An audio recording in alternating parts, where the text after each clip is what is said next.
그래, 나도 한번 사업을 한번 해볼까, 뭘 한번 바꿔볼까 할 것 같으면 지금 시기가 50대에 들어왔을 때가 시기가 제일. 선생님 안녕하세요. 네, 안녕하세요. 반갑습니다. 네. 자, 선생님 이번에는요 선생님의 팬분들의 연령층이 네. 굉장히 다양한데 50대에 우리 대한민국의 나이로 따지면은 인생의 반 정도밖에 살지 않은 나이거든요. 예, 근데 수많은 사람들을 이제 상담을 해보시면서 50대 분들의 삶을 선생님께서 많이 접해보셨을 텐데 아, 이런 점은 좀 아쉽다. 조금 더 이렇게 생각을 갖고 이런 마음가짐으로 살아가셨으면은 조금 더 좋은 운을 받아갈 수 있을 텐데 라는 부분에 대해서 네. 선생님께서 조언하실 부분이 좀 있다면. 조바심 날 나이잖아요. 네. 저도 그 나이가 이제 들어섰는데 네. 이 신이 젊은 사람한테는 많은 기회를 주지만 나이가 먹으면 그 기회가 주지 않는다. 그러니까 내가 젊었을 때만큼 그만큼 기회를 많이 준다고 한다면 정말 잘할 수 있을 텐데 라는 후회를 하게 된대요. 네. 이제 50이 넘어가다 보면 숫자라는 게 자괴감도 들고 힘도 들고 이제 뭐 앞만 보고 달려오고 애들 먹여서 살려야 되니까 가르치게 해야 되니까 힘들기도 하고 우리나라 또 사회비가 너무 많이 들잖아요. 맞아요. 힘들어요. 그래서 제가 한번 그런 얘기를 한 적이 있어요. 그 친구가 제 동창 중에 하나 친구가 네. 언제 한번 통화를 하다가 나보고 이제 좋겠다고 하더라고요. 너는 이제 결혼을 안 해서 네. 자식이 없으니까 자기 힘들다. 애들 뭐 컨트롤 해야 되는 게 힘들고 내 인생은 없는 것 같다. 아이고. 그 나보고 부럽다고 얘기를 하더라고요. 그래서 네. 글쎄 지금은 내가 부러울지는 모르겠지만 내가 훗날 한 20년 뒤에는 내가 너를 부러워할지는 모르겠다. 너는 이제 그때 되면 다 아이들이 이제 커서 그쵸. 있으니까. 근데 내가 그래도 네 인생을 한번 적어도 어느 정도의 한 달에 어느 정도 시간을 좀 쪼개서 아니면 금전을 좀 쪼개서 네 취미생활이든지 아니면 너를 좀 이렇게 좀 다독여 가면서 갈 수 있는 어떤 그런 거를 만들어야 되지 않겠니? 활동을. 네. 그렇지 않으면 너무 허망하지 않을까? 물론 자식을 키우는 것도 되게 보람된 일이겠지만 힘들지 않을까? 나름대로 돌파구로 좀 찾아가면서 사는 게 좋지 않을까라고 조언을 했더니 그 친구가 하는 소리가 그런 생각을 많이 가지고 있대요. 누구나가 아마 가지고 있을 거예요. 우리나라 남자들 분이라면. 근데 네. 그런 걸 생각하면 한 푼이라도 내가 아이들한테 좀 쓰지.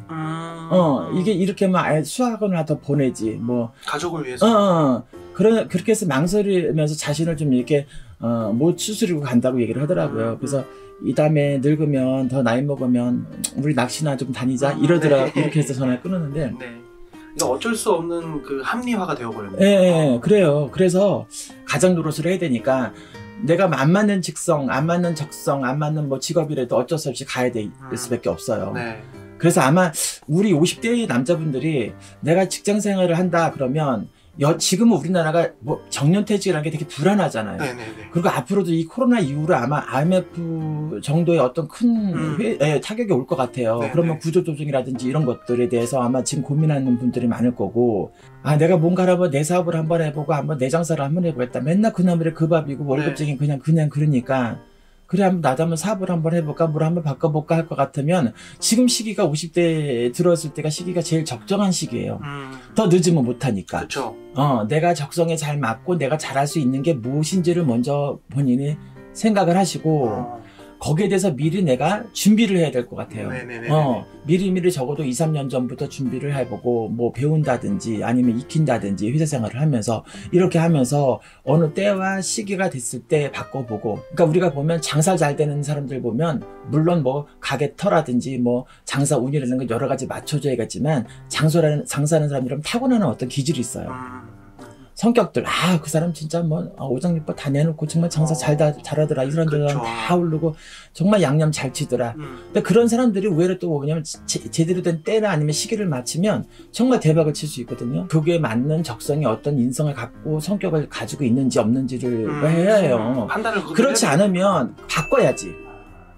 나는 50년 동안 여적지 왜냐면 난 내 성격대로 살아왔어. 조지식한 성격대로 융통성 없이 성인 성격대로 그럼 바꿔야 해요.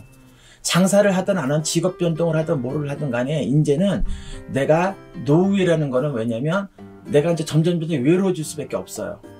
그쵸? 네. 자식은 커서 다 여유고 나면은 부밖에 없고 친구는 멀어지게 되고 점점점 자기만의 어떤 왜냐면 사회생활하고 동떨어지게 점점점 나이가 먹을수록 고립돼 간다고요. 그러다 보면 성격 좋은 사람들은 항상 사람들의 주위에 붙어 있어요. 그렇죠? 그러나 너무 외고집이거나 아니면 너무 특별한 사람들은 주위에 사람이 없죠.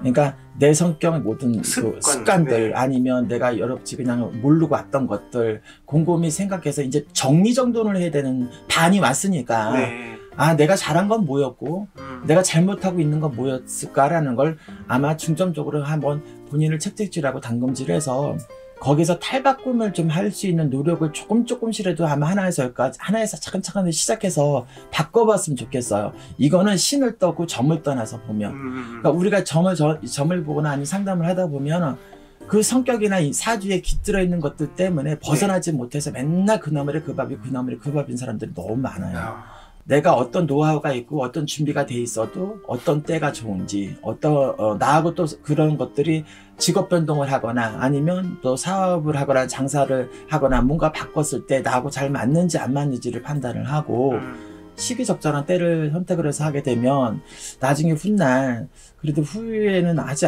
않을까, 적어도 노력한 만큼 따라주지 않을까 하는 생각이 들어요.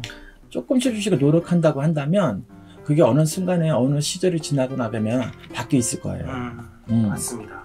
자, 이렇게 50대 분들에게 선생님께서 이제 라이프 코칭으로서 몇 가지 조언을 좀 해주셨는데 너무 감사드리고요. 다음에도 더 재미있는 컨텐츠로 선생님께 이러한 정보들을 전달해주기 위해서 저는 카메라를 켜도록 하겠습니다. 감사합니다. 네, 감사합니다.